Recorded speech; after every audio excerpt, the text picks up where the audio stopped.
বিসমিল্লাহির রহমানির রহিম। ডক্টর মাহরুখ চৌধুরীর সাথে গিয়েছিলাম হাওর ভবনে।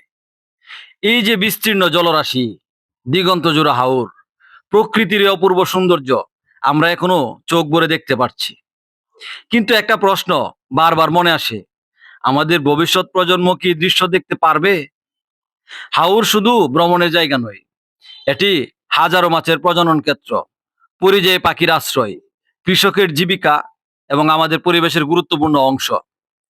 কিন্তু বিভিন্ন এলাকায় হাওরের অংশ ভরাট হওয়া, নদী থেকে অনিয়ন্ত্রিতভাবে বালু উত্তোলন এবং পরিবেশের উপর বিভিন্ন ধরনের চাপ নিয়ে বহু মানুষ উদ্বেগ প্রকাশ করছেন। এসব কার্যক্রম যদি পরিকল্পনাহীনভাবে হয়, তাহলে নদীর স্বাভাবিক প্রবাহ, জীববৈচিত্র্য ও পরিবেশের ভারসাম্যের উপর নেতিবাচক প্রভাব পড়তে পারে। উন্নয়ন অবশ্যই প্রয়োজন, কিন্তু সেই উন্নয়ন হতে হবে প্রকৃতিকে বাঁচিয়ে। কারণ প্রকৃতি হারিয়ে গেলে উন্নয়নের আনন্দ একদিন ফিকে হয়ে যাবে।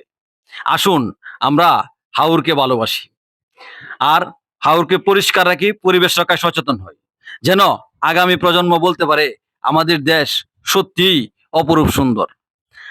আজ আমরা যদি প্রকৃতিকে রক্ষা করি, আগামীকাল প্রকৃতিই আমাদেরকে রক্ষা করবে।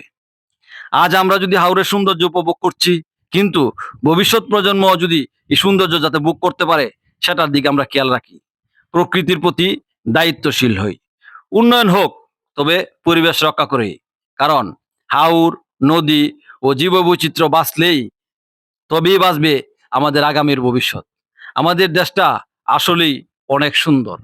যেসব জায়গায় অনিয়ন্ত্রিতভাবে আমরা নিজেদের প্রয়োজন মতো করে হাওর ভরাট করছি, আমাদের এখন চিন্তার বিষয়, ভাববার বিষয়, যাতে ভবিষ্যৎ প্রজন্মের বাসযোগ্য বাংলাদেশ গড়তে হলে হাওরের বৈচিত্র্যতা, নদী রক্ষা, খাল বিল বন্ধ করা, এগুলি আসলে এখনই আমাদের ভাবতে হবে, সিদ্ধান্ত নিতে হবে।